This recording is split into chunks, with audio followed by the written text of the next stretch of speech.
Hello everyone, সবাই কেমন আছেন? আশা করি সবাই ভালো আছেন। আমি এখন যে জায়গাটিতে দাঁড়িয়ে আছি সেটি হচ্ছে সিলেটের জাফলং। তবে আজকের এই ভিডিওতে আমি আপনাদেরকে জাফলং এর সৌন্দর্য তুলে ধরবো না, কিন্তু জাফলং এর খুব কাছে অবস্থিত সমতল চা বাগান কাশিয়াপুঞ্জি দেখানোর চেষ্টা করব। তো চলুন দেরি না করে ভিডিওটি শুরু করা যাক।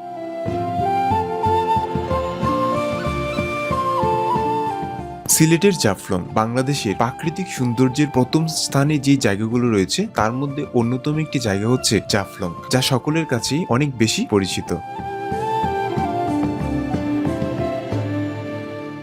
তো এই জাফলং থেকে যদি আপনি সমতল চা বাগানে বা কাশিয়াপুঞ্জিতে যেতে চান, তাহলে আপনাকে এইসব নৌকাকে ভাড়া করে নিতে হবে। তো এখানে একটি কথা বলে রাখা ভালো, সেটি হচ্ছে আপনারা অবশ্যই এইসব নৌকা যখন ভাড়া নিবেন তখন তাদের সাথে একটু দামাদামি করে নেবেন।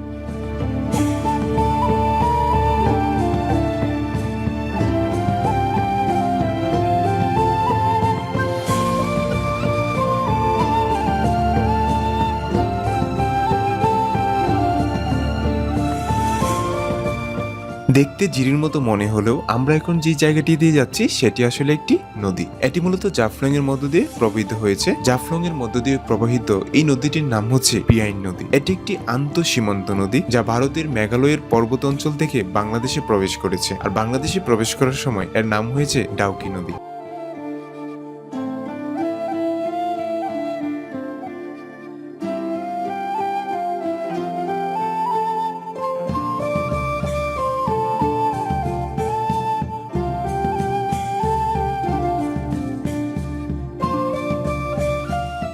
নৌকা দিয়ে যখন আপনারা এই প্রান্তে আসবেন তখন আপনারা এই জায়গাতেও জাফলং এর ওই জিরো পয়েন্টের মতোই দোকান পেয়ে যাবেন, যেই দোকানগুলোতে আপনারা খুব কম দামে অনেক ভালো ভালো জিনিস পেয়ে যাবেন।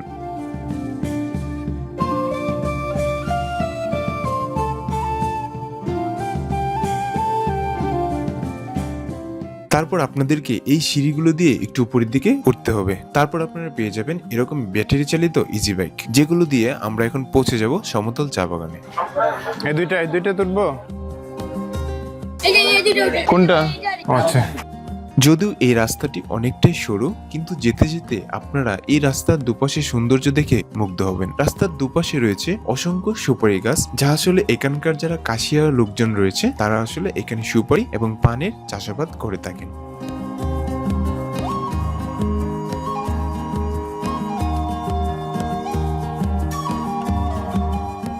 আর এই রাস্তা দিয়ে যখন আপনারা যাবেন তখন রাস্তার দুপাশে কিছুক্ষণ পরপর অনেকগুলো বাড়ি পেয়ে যাবেন, যেগুলো আসলে কাশিয়াপুঞ্জি নামে পরিচিত।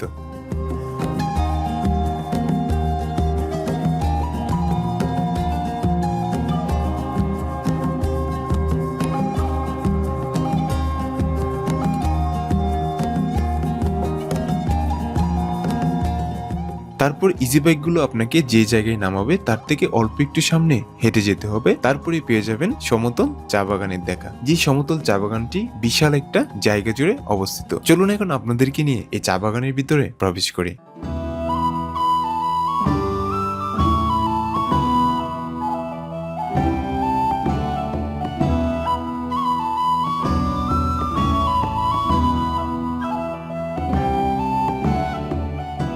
বাংলাদেশের যে কয়টা সবচাইতে বড় চা বাগান রয়েছে তার মধ্যে এই চা বাগানটি হচ্ছে অন্যতম একটি চা বাগান।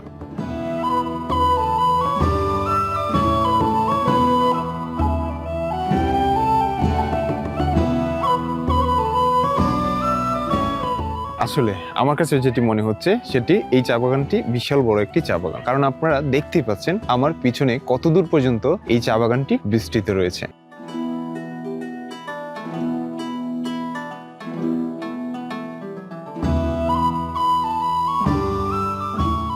যদিও চা বাগান সবসময় চিরসবুজই থাকে, তারপরও এই চা বাগানটা আমার কাছে একটু বেশি সবুজ মনে হচ্ছে। কারণ হচ্ছে যতদূর পর্যন্ত চোখে দেখা যাচ্ছে ততদূর পর্যন্ত চা বাগানই দেখা যাচ্ছে।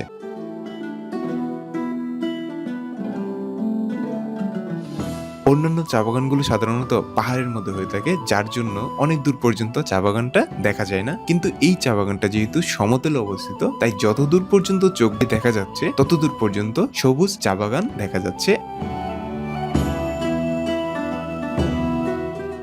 আর যেটি দেখে অবশ্যই চোখ জুড়িয়ে যাবে।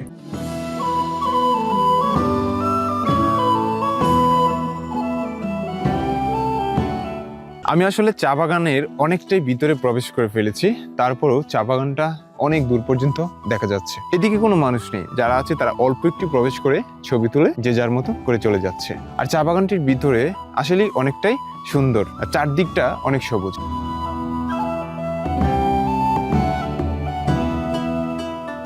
চা বাগানের সাথে আসলে এই যে ফুলের গাছগুলো দেখা যাচ্ছে, আসলে আমার জানা নাই যে এটি কি ফুল, বাট চা বাগানের সাথে এই ফুল গাছগুলোকে অনেক সুন্দর দেখাচ্ছে।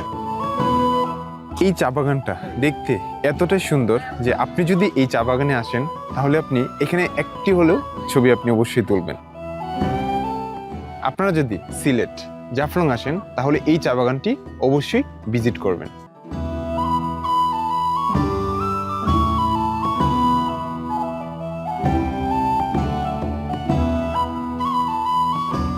তো সিলেটের জাফলং এর সমতুল চা বাগান থেকে আজকের আমার এই ভিডিওটি এ পর্যন্তই। পরবর্তীতে দেখা হচ্ছে নতুন গুণে ভিডিওতে। সে পর্যন্ত সবাই ভালো থাকবেন এবং ভিডিওতে লাইক, কমেন্ট, শেয়ার করে আর চ্যানেলটিকে সাবস্ক্রাইব করে আমার সাথেই থাকবেন। ধন্যবাদ।